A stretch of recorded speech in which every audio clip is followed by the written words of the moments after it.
Thank you for tuning into the GSMC Soccer Podcast, brought to you by the GSMC Sports Network. We have a great show for you today. We will be covering Manchester City and Arsenal draw. We'll discuss Barcelona's win over Villarreal and Ter Stegen's injury.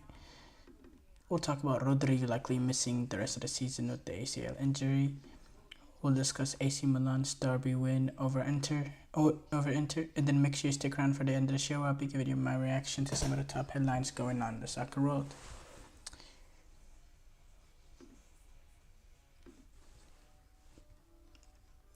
If you have a question during the show, we want to hear it. Your input is a big part of what makes this show successful, and we thrive on your energy and insights. Whether it's a quick comment, a thoughtful question, or an opinion you just have to share, don't hesitate to drop it in the chat. Now, if you want to make absolutely sure your message gets on the air and featured on the show, there's an easy way to do that. Use the super chat feature. Just click the $ at the bottom of the chat box to send in your super chat. This guarantees that your message gets on the air, and it's also a fantastic way to support our channel. We really rely on your support to keep bringing you the sports content you love, and we appreciate every bit of it. So go ahead, let us know what you're thinking. Hit that super chat button, and let's keep the show as interactive and exciting as possible. And if you prefer, you can also go to the GSMCpodcast.net to tip, donate, and leave a comment or question there. We couldn't do what we do without your amazing support, and we're so thankful to have you as part of our community.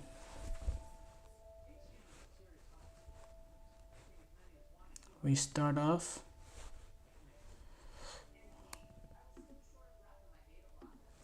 with the Manchester City and Arsenal draw. Obviously, there's a lot to discuss here.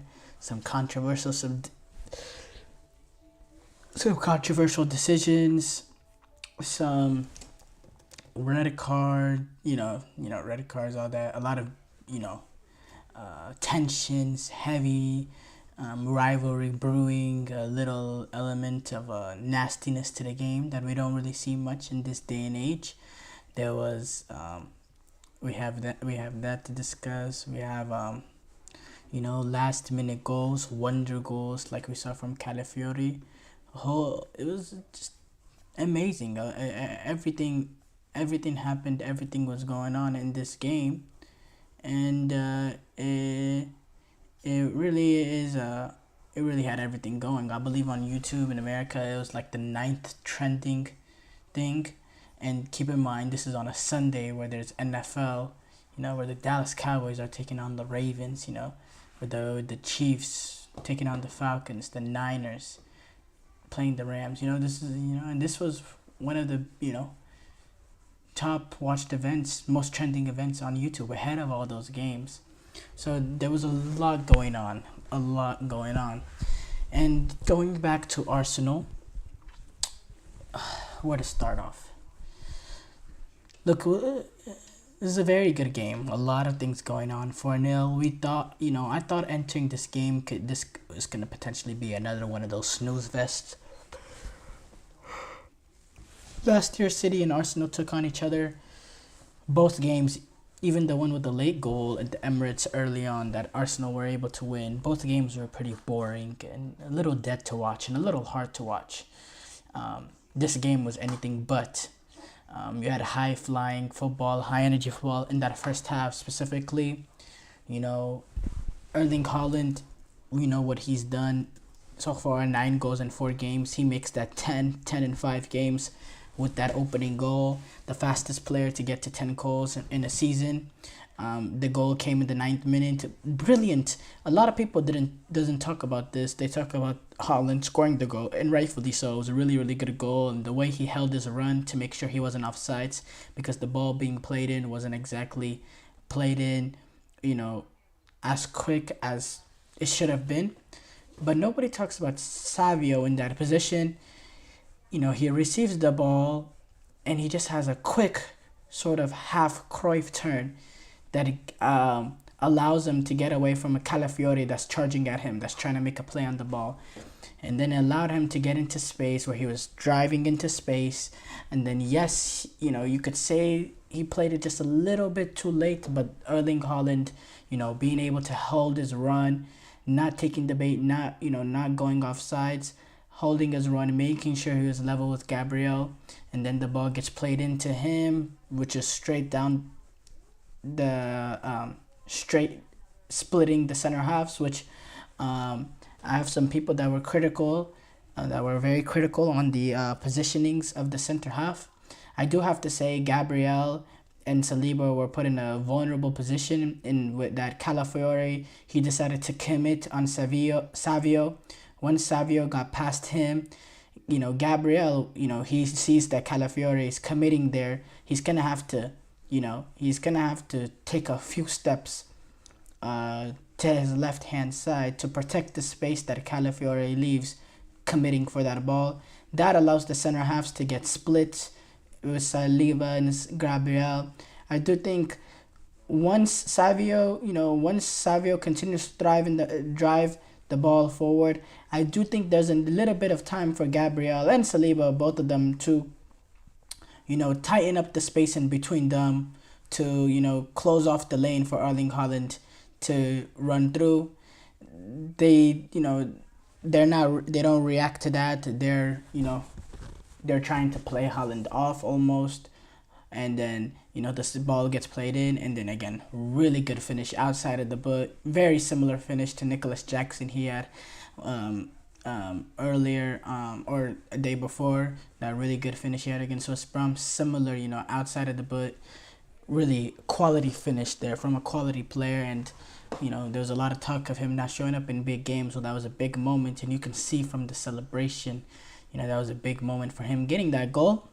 And then I thought Arsenal's response was pretty good in terms of the fact that I didn't think that the pressure getting away, going down early, playing away didn't really get to them. I thought they started playing some really good ball. I thought they were, they didn't create that many clear-cut opportunities following the goal, but they played themselves back into the game. They weren't dominated after that opening goal.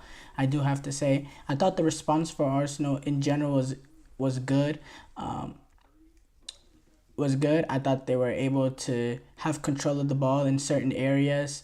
I thought they held on to the initial line of pressure that came from City, and then when the opportunity came that they could take advantage, they took advantage, and it came around the 21st minute with a quick free kick being played, which there's controversy regarding that in terms of whether or not it would have been allowed. But before we get to that, so quick free kick gets played into the pass of Martinelli. Kyle Walker talking to the referee, a little bit late getting back. He does get back into a positioning that he's in between Martinelli and the goal. He has himself a goal side, and he's in a good position there. He's in a position to stop Martinelli from, getting into the box, and he's also, in a good position to prevent Martinelli from putting in a cross. In that position, Kyle Walker defending Martinelli, Savio decides to, play a little bit closer to Kyle Walker just to allow, if Martinelli does cut inside, to double him up potentially. And that leaves Calafiore coming in late, and one of the top goals that I've seen so far this season. I mean, it was absolutely true. That strike was true. Sensational strike. The curling effort to it. The way as soon as it left his feet, you just thought, oh, this is gonna belt into the back of the net. It just looked like pure class, pure quality. It was a sensational goal. And by the way, that's his first start for Arsenal. For that moment to come in this game, in this, at the Etihad, what a moment, what a goal. And honestly, that and the set piece, it was going to take moments like that for Arsenal to create, because this is an Arsenal team that hasn't created much in fact, since Odegaard has been out, they haven't scored any goal from open play in terms of, this is a goal from open play, obviously, but when I mean a goal from open play, as in, it was either going to be like a wonderful moment of magic like this, or it's gonna come off a set piece like they did against Tottenham, like they did on the second goal here today, and then this is gonna be like a moment of magic, a moment of quality. That's the way Arsenal was gonna able we're going to score in this game, and it was amazing moment, amazing goal, uh, for Calafiori. Regarding the controversy of that decision, look, whether or not the referee should have allowed Kyle Walker to, go back, is there's a room for interpretation there. Um, I personally think he should. If he's calling him to have a conversation, then he should give him more than enough time to, get back into his proper positioning. But what's not arguable at all is the free kick was not played at the right area. It was played like 10 yards in front of where the foul actually occurred. So there, that's inarguable there. Okay, so then they get that goal. Then the second goal comes from Arsenal. Set piece. They take advantage of set piece. And honestly, they could have taken advantage minutes earlier because Martinelli had a very similar opportunity from that similar range. Couldn't really get, couldn't, redirect it back into the goal. Couldn't get underneath the ball there. But, that was a warning sign to City. And I tell you what, literally like 6-7 minutes later, it's the exact same play. And it's an interesting, this is a set piece play that they've practiced before. All the players, as Saka is starting to run up to take the corner, a lot of the players, go to crowd the goalkeeper. And it's really made this, set piece opportunity is really made for Gabriel. He's the primary target here because he's the only one that is making that run into the 6 yard mark to attack the ball. Everyone else is, basically being used to block off Ederson, and he's able to do a nice little hesitation on Kyle Walker right outside the penalty mark, and then he runs with momentum into the 6 yard area, and he, it's a walk-in. It's an easy header for him to make from that position. He had an opportunity like that earlier, couldn't take advantage of, and just like that, you can't give a guy like him, Gabriel, two opportunities to hit a header like that. Some people are arguing should that be should that be allowed or not? Oh, come on, man! Like, stop talking. Like, this is football. You could crowd the keeper. If anything, Ederson, and a lot of goals has happened so far in the past couple of weeks, where crosses being played in the 6 yard area. You had the Vicario against Arsenal. You had two actually from Mike Maignan going up against Liverpool. In these sort of situations, especially on this one, if I'm Ederson, the ball is not really bringing with, crossed with electric pace. Yes, you're getting crowded, but you kind of have that. You kind of have to have that, mentality. You're a goalkeeper. You need to have a command of your 6 yard area. You need to have that mentality. Okay, if I'm going through everyone to get the ball. If you're gonna come and get in my way, well, I'm gonna go through you, and you're gonna feel it. He has to have that sort of mentality, because that's what's, when you're getting crowded and the ball is being played in the 6 yard box, you need to have that mentality. I'm going to get to that ball no matter what. And if I have to go through an Arsenal player, so be it. If I have to go through my own player, so be it. But a ball is not coming in my 6 yard box and I'm not getting on the end of it. I get to use my hands. They don't. They don't get to use their hands. So for me, I thought Ederson, and I'm not saying it was a goalkeeper mistake or anything, but, for me, I really think that he should have that mentality. I'm getting that ball no matter what, and no matter who I have to go through. So that goal happened to make a 2-1 Arsenal. Then the big moment in the game that everyone's talking about, huge moment, came in around the 51st or 2nd minute or so. This is in first half stoppage time, so 45 plus about 7 or 8 minutes or something of that nature. Trossard gets sent off. Initially watching it, I thought it was for the initial sort of shoulder lean that he makes on a 50-50 ball with Bernardo Silva. But then, later on in the second half, when I was going through social media, I realized that he was actually sent off for the kicking of the ball away after the whistle, which yes, it was after the whistle. There's no clear. That's very very clear. It was after the whistle, um, that the yellow that he made that kick, and yeah, he got the second yellow, and I have to say, look. Yes, is it's harsh, and for Arsenal to get done by two of these in the last few games or so with the Declan Rice incident, now this is very unlucky. But in both situations, Declan Rice and Leandro Trossard gave the referee an opportunity to give that second yellow, and that's something Mikel Arteta has to address with this Arsenal team. The discipline has to be better. They can't continue to give the referee an opportunity to make that play. It's a really, really stupid thing to do when you're on a second. Number one, forget the kicking of the ball after the whistle, which is a yellow card. There's no arguing that by the rules of the game, that is a yellow card. But on top of that, there was the initial foul that he committed on Bernardo Silva, going for that 50-50 ball where he's leaning in with the shoulder into the back of Bernardo Silva. Why even make an attempt on the ball like that when you know you're on a second yellow? The way you play when you're on a yellow card versus when you're not on a yellow card should be very, very different. And I understand you're playing against City and you want to take advantage of every opportunity that comes. And if there's a chance you can win the ball in a dangerous area, you want to win it.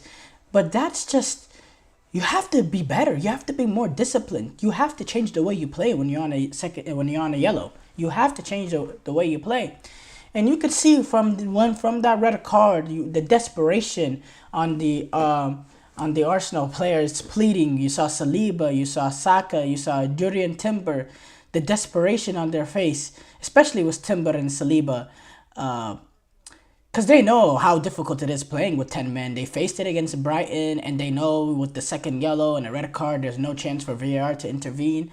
They find it, and then you saw Mikel Arteta putting his jacket in his face, the frustration he had as well. But again, and yes, it's very, very harsh and very, very unlucky that Arsenal have gone on the wrong end of these sort of decisions now within a few weeks. And in those two red cards have probably cost Arsenal, 4 points so far in their campaign, with the red card against Brighton that cost them 3 points, and then this one. But that's football. That's football. And then we know from the moment that they got down to 10 men, that second half was gonna be very defensive football for Arsenal, playing away at the Etihad, playing with 10 men. We knew they were gonna get 11 men in the box and defend for their lives, and they defended incredibly. How many times did Ruben Dias and Mateo Kovacic have the ball at the edge or Kyle Walker have the ball at the edge of the box and just try to shoot a prayer, because they had no opportunity to play in between the lines against this Arsenal team. They were very, very good defensively, very, very compact. They made they made last-ditch tackles that were needed. They didn't give up many clear-cut opportunities. There was not space to play in. There was no space to play in behind. Really, overall, they defended really, really well. Raya made some very good saves as well. And City were pretty poor too. No overlapping, no real, didn't move the ball enough from one end to from one side of the pitch to the other. Didn't make little runs that potentially could attract defenders into certain spaces that you can find pockets to take advantage of. There was none of that. There was none of that. The Man City, they looked poor. They do really look poor, and they never looked like they were able to break them down. And eventually the moment came on a quick corner kick, ball played in, and very at the last minute, and it's extremely, extremely heartbreaking for Arsenal fans to drop points in that manner. But eventually it came, but this was a City team that looked very, very devoid of chance creation, and it wasn't good enough. It was a lot of praying, shooting the ball and praying. For a team playing against 10 men, They had 28 shots and all that, and they dominated that second half, but again, not enough clear-cut opportunities. And eventually the moment came, on the short corner kick being played in, Jack Grealish playing the ball into Kovacic, good save by Raya, and then Stones with the follow-up, and yeah, and then Haaland throwing the ball at Gabriel afterwards, and all the things that ensued after the kickoff. I love that part of the game in terms of the rivalry and all that. The Haaland throwing the ball at Gabriel, that's pretty weak. That's pretty weak. He has his back turned to you. Not only did Haaland throw the ball at Gabriel's head, but he went on to run away.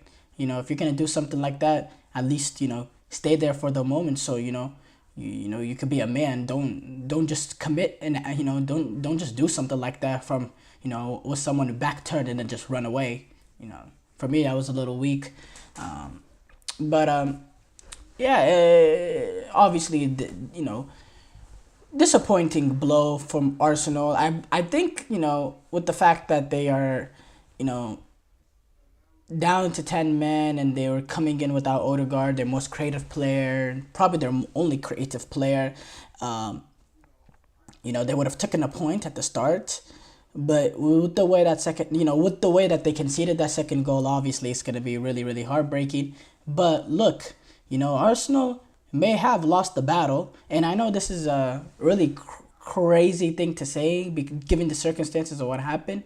But the war, they might have lost. They didn't lose the battle, actually. They drew the battle, but they might have lost 2 points. But the biggest thing that could have came out of this game for Arsenal is that Rodri ACL injury, which we'll discuss later on. Because look, obviously it's we don't wish upon injury on anyone, and definitely I don't. I'm not an Arsenal fan or anything, and it's sad to see someone go down with torn ACL. It's really devastating, not just for him, but for Manchester City. But that could be something that could give Arsenal real hope going forward. So yeah, we'll see. Short break here coming up. When we come back, we'll react to Barcelona's win over Villarreal and Marc-Andre ter Stegen's injury. I feel like I'm losing my mind. Is everybody in the world blind? Please, Lord, give me a sign, a sign. I feel like I'm losing my mind. Is everybody in the world blind? Please, Lord, give me a sign, a sign. I wanna be the greatest. Everybody on the fake shit. I look around and feel like everybody is the fakest. I make this every day and I'm impatient, hoping one day I blow up from the basement. Statement, the top is so vacant. I don't hear shit that I think is amazing. Waiting for my day when I'm playing sold out shows for 1,000 faces. Hey, give me that crown, get in my way and to be put down. It ain't your place, all this my town. If I want that shit, then I'll get it right now. I'm losing it, the noose it fits. I'm losing shit, a stupid myth. You choose to live or choose to dip. You choose to fight or lose your grip and lose a gift. I feel like I'm losing my mind. Is everybody in the world blind? Please, Lord, give me a sign, a sign. I feel like I'm losing my mind. Is everybody in the world blind?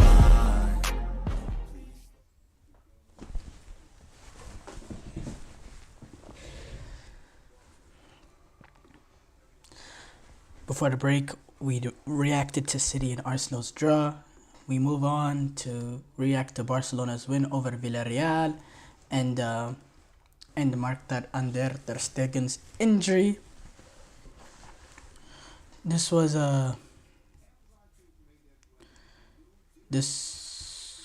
pull up the statistics real quick. Barcelona win yet again. They're able to get past Villarreal 5-1. And as they continue their perfect start to La Liga now, 6 wins, no dropped points, 18 points in 6 games.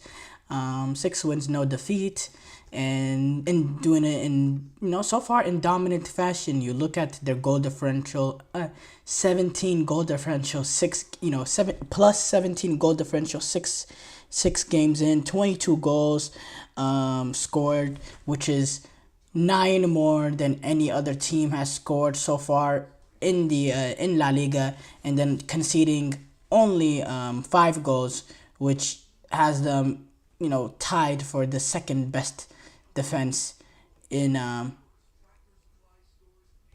La Liga. They're also tied with Getafe, who finds themselves 18th in La Liga. That's has a lot to do with the fact that they've only scored 3 goals themselves, Getafe. but yeah, Barcelona, they've been dominant, and Hansi Flick has this team playing with a new swag, a new personality to them. They go into every game thinking they are the favorites, and they play with a sense of spirit and a sense of going forward that's really refreshing. That I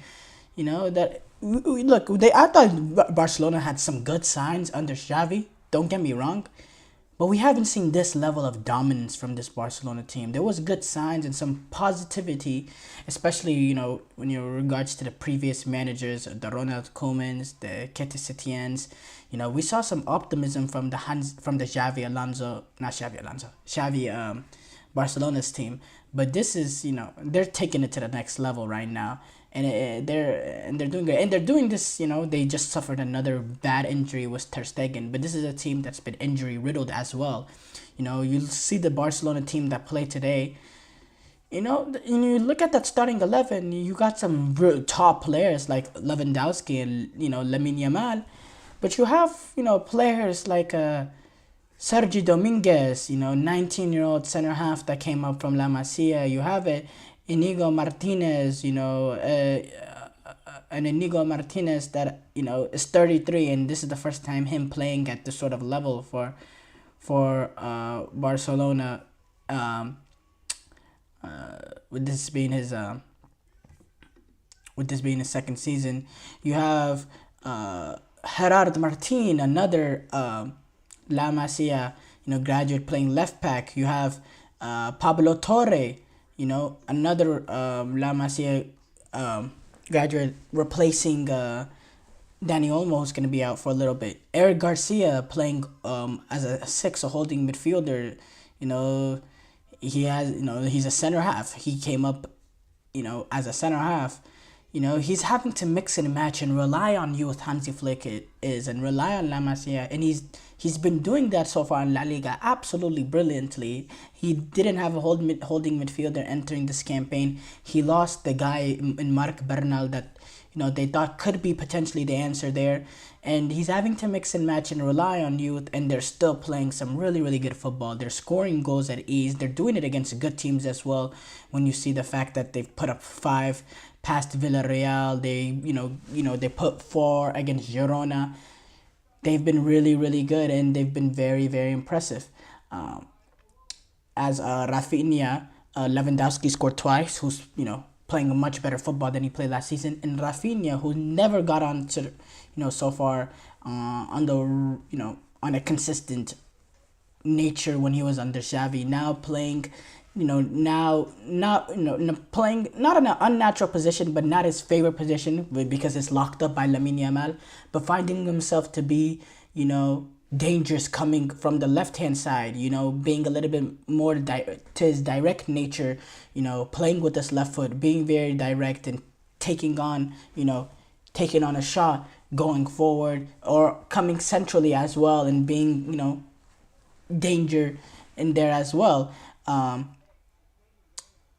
They still have a 4-point lead over Real Madrid. They handed Villarreal their first La Liga loss of the season. They've been great. And again, this is a Barcelona team that doesn't have Dani Olmo, that doesn't have Xavi, that doesn't have Frenkie de Jong, that lost Marc Bernal, the answer to the holding midfielder.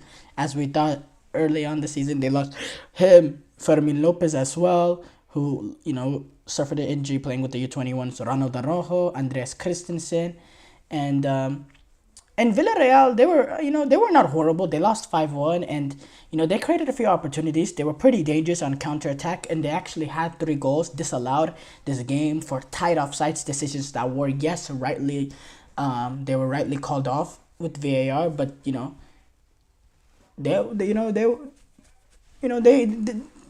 they provided a competition for Villarreal, for Barcelona. But the way Barcelona were, just more risk taking, playing that forward ball, being more clinical, being more direct now with Hansi Flick, it's allowing them to, even though they don't, even though they're not, dominating games in terms of 99% possession, like the tiki-taka way, but the way how fast they are and how electric they are and how direct they are, they're being able to score 5, 4, 7 goals, despite not having 99% possession. And not saying they can't control the games. They're still controlling the games under Hansi Flick, but they're not playing this tiki-taka way. It's different. It's very different. And they've been great. They've been really, really good. And I don't see them slowing down. And I do think the injuries will take a toll, especially when you're going up against these better teams and you don't have a natural holding midfielder, and you're relying on these youth, like going away in Europe or going away to the Bernabeu or the Calderon and taking on Madrid. Eventually, the youth and not having that holding midfielder, it's something that Hansi Flick and this Barcelona team will, struggle with.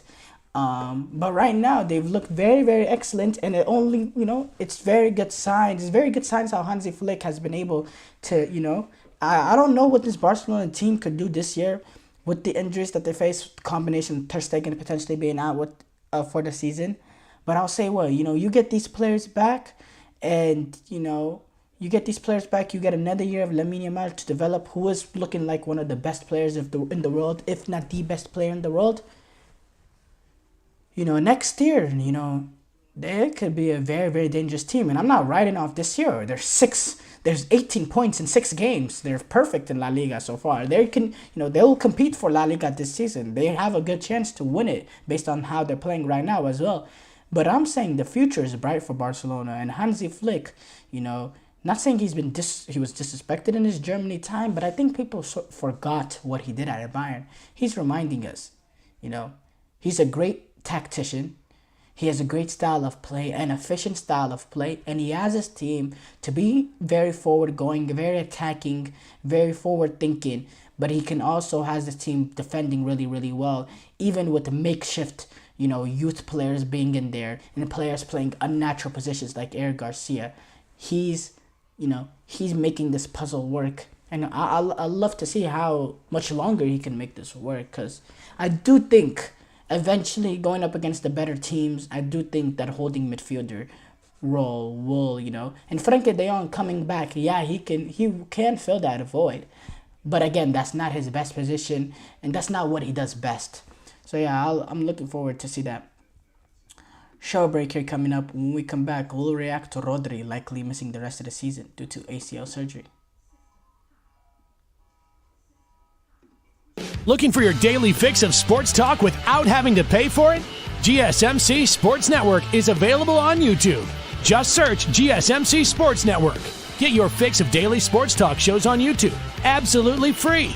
NFL, college football, NBA, MLB, MMA, UFC, fantasy football, and so much more.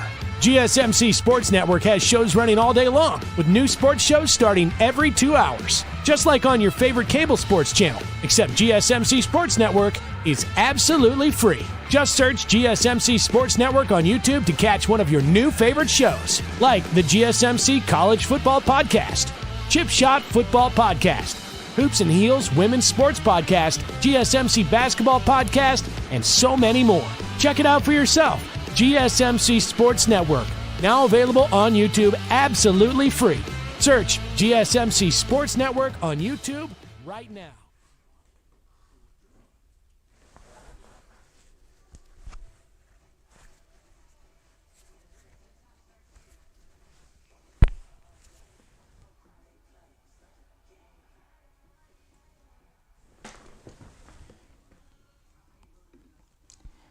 Before the break, we reacted to Barcelona's win over Villarreal and Marc-Andre ter Stegen's injury. We move on to react to Rodri. He's gonna miss the rest of the season due to ACL injury. Obviously, massive blow for Manchester City. This is a Rodri player that's in the Ballon d'Or discussion, and rightfully so. How important he's been for Manchester City. You saw the statistics from last season in terms of their win-loss ratio with him on the pitch and not on the pitch, and then him being that important catalyst for Spain, his first major international tournament where he is that number 6 for Spain, that he can be the conductor and the composer of the midfielder and the one that dictates tempo and holds it down in the midfield. His first opportunity to really play that role, in tournaments in the past, there's been Busquets, and he's had to play a makeshift role in the midfield or even play center half at times to, still be involved with Sergio Busquets still being in there. Now he's playing, his natural roles for Spain, and then they're immediately profiting with winning European championships and doing it in a super fashion as well. This is a guy that's going to be in the Ballon d'Or, race for this season, and rightfully so. And despite him not playing an exciting position, a position that is exciting and very appealing to watch, and it's not a position that people watch football games and say, I want to watch Rodri play. He's not that kind of player, but the importance of him is far beyond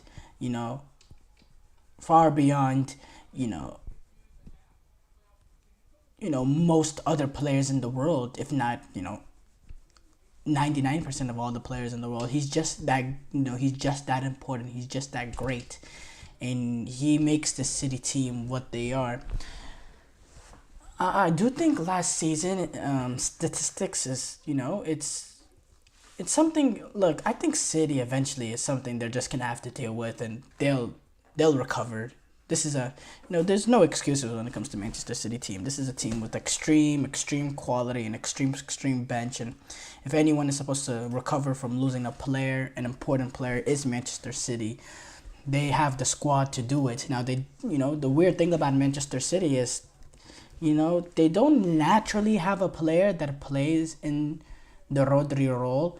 If you're looking at, so far the start of the season, before that Inter Milan game, the Rodri didn't feature, and it's been Kovacic and Gundogan playing that role in midfield, with De Bruyne playing above them. Which, Kovacic is not a natural, player in that position that Rodri plays, but him and Gundogan, they, together do the role of De Bruyne. Not of De Bruyne, of Rodri.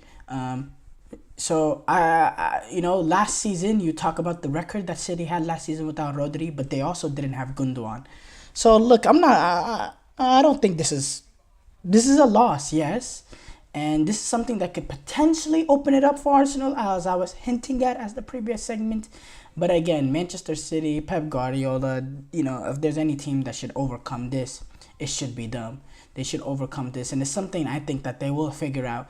And whether it's not, maybe they need to bring in someone in January that someone that naturally plays that role of can be a own holding midfielder. If that's necessary, maybe that's might be the answer. But I don't think this is something that's I don't think this is something that should derail City's title hopes or anything. Keep in mind, by the way, this is a Manchester City team that didn't have Rodri in their first. This is the first Premier League game that he started for Manchester Manchester City. The opening 4 games, they won 4 games, they lost none. They did it in dominant fashion. They didn't have Rodri play in any of those games. I believe in the Brentford game, he came on as a substitute, but apart from that, he didn't feature. So, so far this season, they have been used to playing without Rodri, because they've wanted, Pep Guardiola wanted to give Rodri that rest, having that deep run into the European Championship, and we know Rodri needs his rest. He came out publicly at the end of last season, not the end, but, in near the end of last season, saying he needs a rest, which was not something you're used to hearing players admit publicly. And on top of that, also you have the comments that he's been making very recently with the players playing too many games as well. So the rest was needed for him, and he was able to get that. And yeah, then this injury comes, and it's always those injuries are always the trickiest. Whenever there's no contact made by the other team, it's a non-contact injury. Those injuries always seem to be the worst. I see them all the time, and especially in American football, where you see the non-contact injuries. Those are the injuries that are usually seem to be the worst. And it was just that initially with the Rodri injury, initially when I was watching the game and I saw the injury take place, I saw, this could be bad, because of the fact that it was non-contact and his initial reaction. He really looked in pain. He was able to walk off, which I didn't make too much of it. I still thought it could have been torn ACL. But as the game went on, you saw Rodri. He was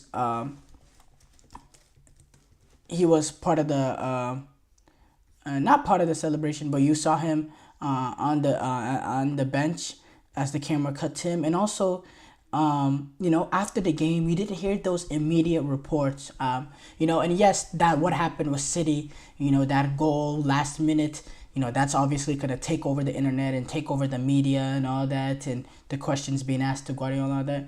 But usually when these sort of injuries happen, Guardiola, or the manager, whoever the manager is, with Ter Stegen, when with Hansi Flick and the Ter Stegen situation happens, the manager would come out and say, it's not looking good. It's a very bad injury, something of that sort. I didn't hear that from Pep Guardiola, so it made me gain a little bit of hope that this wasn't that sort of injury for Rodri. Then I woke up the next morning and I see the reports. Devastating blow for Manchester City. Show break here coming up. When we come back, we'll react to AC Milan's derby win over Inter.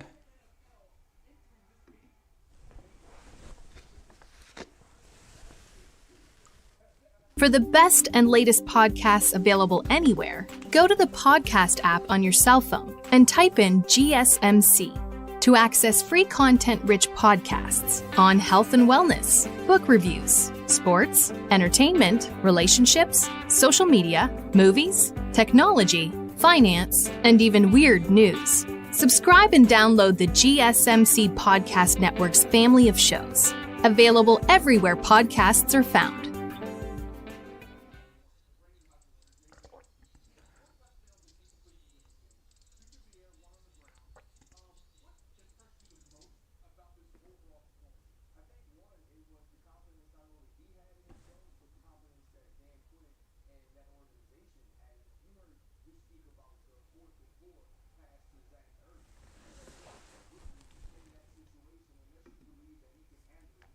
Before the break, we reacted to Rodri likely missing the rest of the season due to ACL injury. We move on to react to AC Milan. They got a derby win over Inter this Sunday. They were able to win 2-1. You had goals from Pulisic and Matteo Gabbi, for the winning goal in the 89th minute. Di Marco was able to equalize 27th minute. Very, very exciting game. This is two teams that are, Inter Milan, they're coming off an okay start to the season, not that, mediocre start to their season by their standards that they've created over the past few seasons. Having 90 plus points in Serie A last season, winning Serie A 2 of the last 3 times. And then they had that, in their last game, pretty bad, pretty disappointing game against Monza, where it took a late equalizer from Dumfries to even get a point. And then you had AC Milan that, started off the season poor, very, very poorly, only having one win in their first 4 games. But having their win that they got in the Serie A most recently with a thumping 4-0 win over I believe it was Venezia. So it's interesting And then it was interesting. This is a Milan derby, so every form does go out of the window, and it was such a great game. You had that early moment of magic. Christian Pulisic, the Captain America, what a goal by him in that situation. And this guy, he's just breaking the fold for an American player. He's just doing things that's just crazy. That goal in this stage in the Milan derby. He also scored a goal against Liverpool. This is a Christian Pulisic that is now up there in terms of Serie A top scorers up to this point, I believe. I think he's third. It was 3 goals so far. He's been so good, and he's looking like the Christian Pulisic that we saw during lockdown. That lockdown Pulisic, which people people forget about, but he was incredible during lockdown. An amazing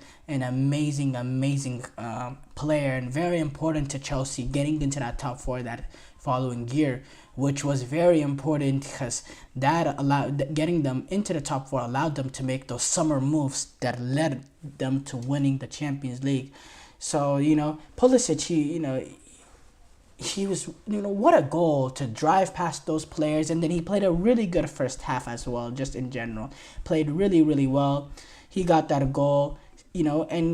But Milan has been struggling, and once once Di Marco got that goal in the 27th minute to equalize, you just thought, okay, now Inter Milan, they got back into the game. They'll take this game over. They'll get out of here with the 3 points, and they'll do it in comfortable fashion. But it was Milan that ended up getting the winner. Despite the recent, crisis that they've gone with only having 1 win in 5 games to start off their season, it was Milan. And AC Milan, by the way, in that second half, they created some opportunities in there. Rafael Leao had an opportunity in transition with the ball played by Tammy Abraham. Then Tammy Abraham had a really good opportunity himself. They created some opportunities in that second half to get that winning goal, and eventually it came for them on the set piece opportunity through Gabbia, who got the goal in the 89th minute. But AC Milan, they had their opportunities in that second half as well. They were willing to go at Inter Milan, and Inter Milan defensively not as stable as I expected an Inter Milan team to look. I thought going forward wise as well, didn't create enough clear-cut opportunities. A little bit like that energy levels. I didn't think they matched that energy levels and the intensity that AC Milan brought into the game. You look at that Christian Pulisic goal, how was he able to muscle his way through, and you saw how Inter Milan, I thought a lot of second balls, they were first 2. I thought they were the ones that AC Milan were willing more to go out and take advantage of spaces in transition and get people forward. So I do think Inter Milan did not match the intensity that AC Milan brought to this game. And so far, with 5 games, only having 2 wins and then 2 losses and a draw, it's been a bad start for Inter Milan team that's really raised the standard in terms of what we expect from them in Serie A, just based on how great they've been in the past few seasons or so. So, Milan, Inter Milan, they have some things that they need to address. There's no arguing that Simeone Inzaghi has his work cut out for him. For AC Milan, a great win for AC Milan, great win for Paulo Fonseca. His biggest win since he's became the manager for AC Milan, and they needed this after the start of the campaign, because it's been a very difficult moment for them. And to get a win over your rival in Milan, this is a sort of a game, for AC Milan that can really spark something going forward, that can light up something for AC Milan going. I keep mixing them up. For AC Milan going forward, and this could be the turnaround moment for them, and not just because of the result, which is, yes, that's the most important thing, but also the performance. The performance that can give them belief going forward. We went up against Inter Milan toe-to-toe, and we were better than them. In that second half, we created the opportunities. We could have, we had multiple opportunities to get that second goal. And, it was us not being clinical that we needed the reliance on a set piece, or we should have had that second goal beforehand. That performance, that belief that you can get from going up against Inter Milan, going up toe-to-toe with them and getting the win in this derby game, in this high pressurized moment, that's something that could be a catalyst for them going forward as well. Not just in Serie A, obviously, but in the Champions League that they're also competing in as well. And yeah, as far as Inter Milan, defensively they need to get back to playing, their sort of style. They didn't look like the Inter Milan team that we see. The amount of space they gave up in transition and counter attacks, not looking as defensively solid, and not enough opportunities created as well for Inter Milan in this game. But it's something I'm not gonna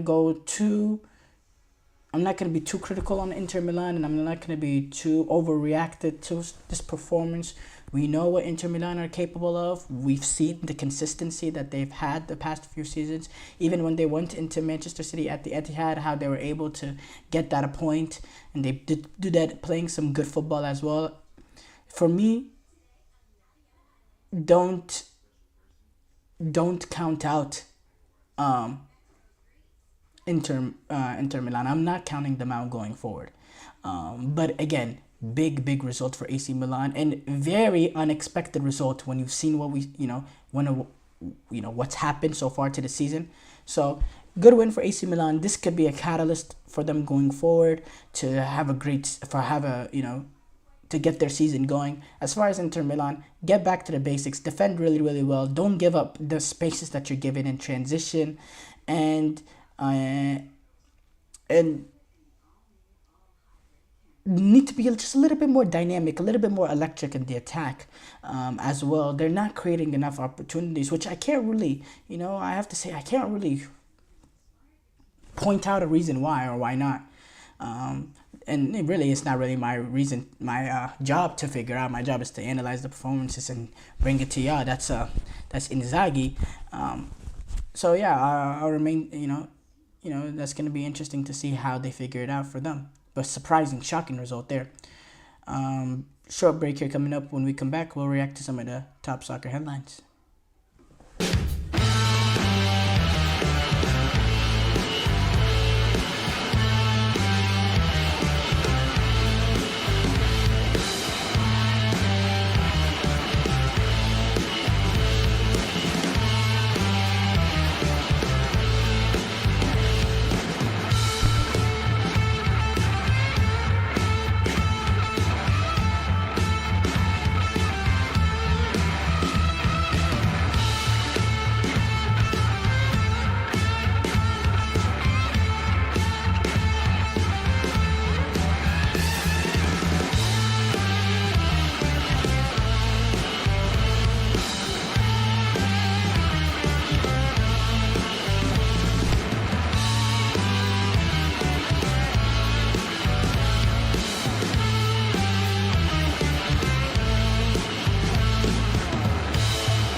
Before the break, we discussed AC Milan's derby win over Inter. We move on to react to some of the top soccer headlines going on in the soccer world. And we have to start off with Pochettino. He will be coaching his first competitive game for the U.S. men's national team in St. Louis as they play in the Nations League quarterfinal home leg at City Park. It's going to be Pochettino's first home game in an official competition. We know his first matches are against Panama on October 12th in Austin, Texas. Then 3 days later, they play against Mexico in Guadalajara. But this game will be his first, first competitive game with the U.S. men's national team, and it'll be at home against St. Louis. It will be the first game of the two-leg series. The opponent has not been determined yet.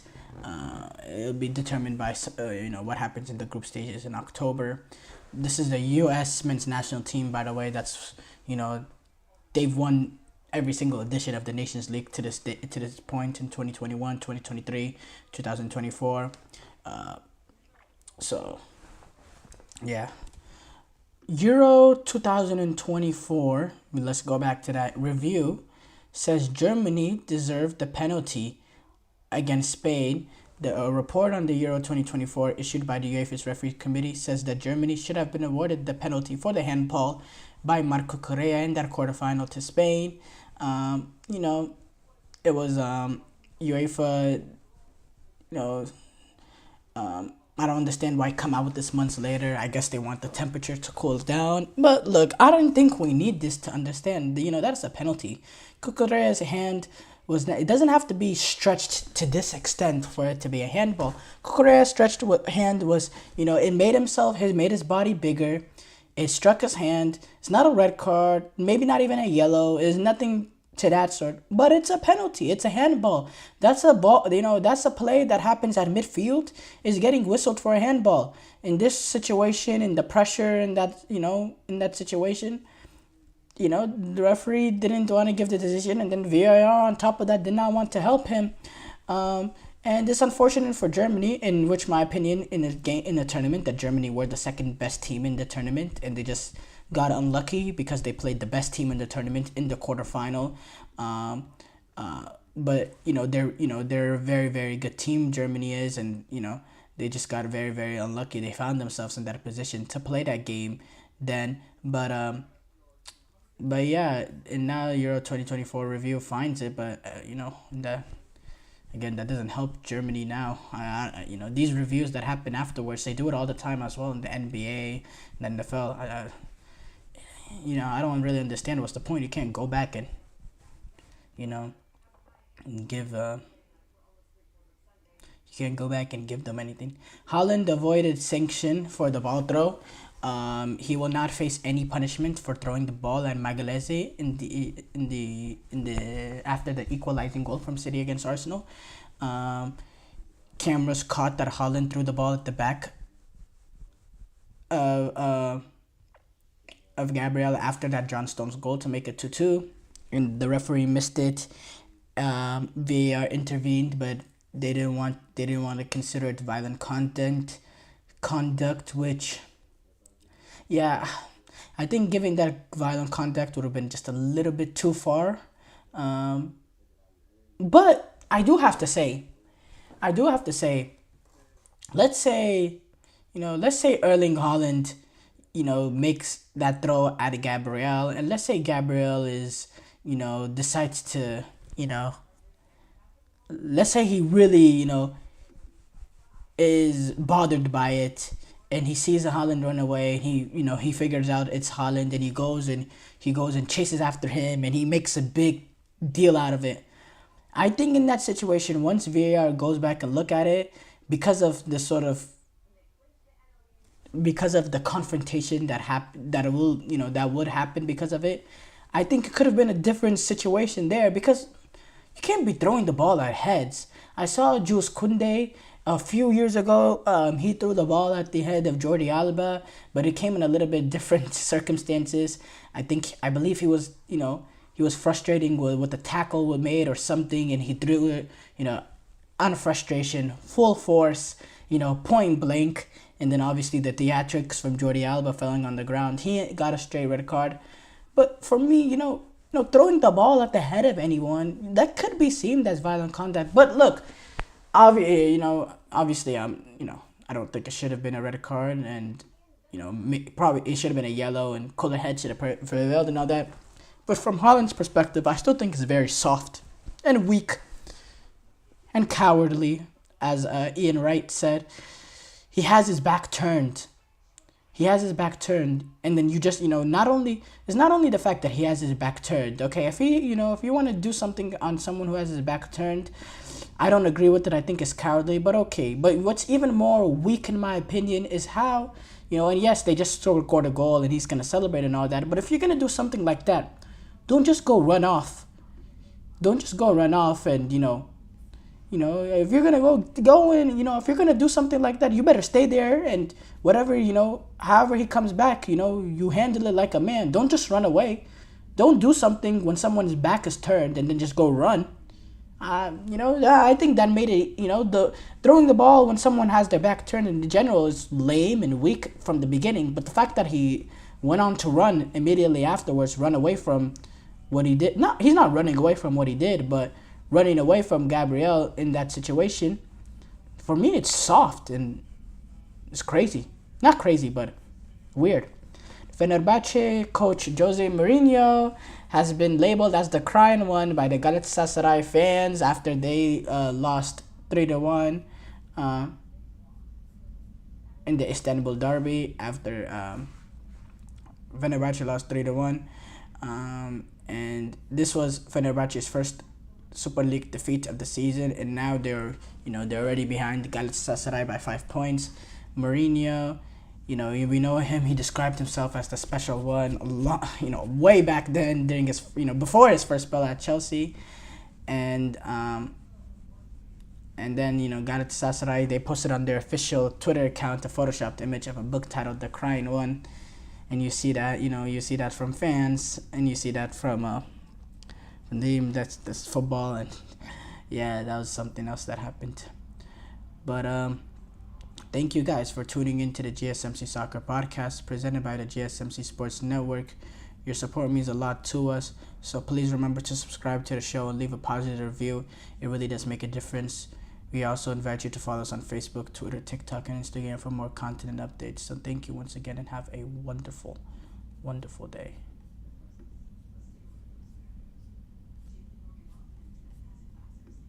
Mm-hmm.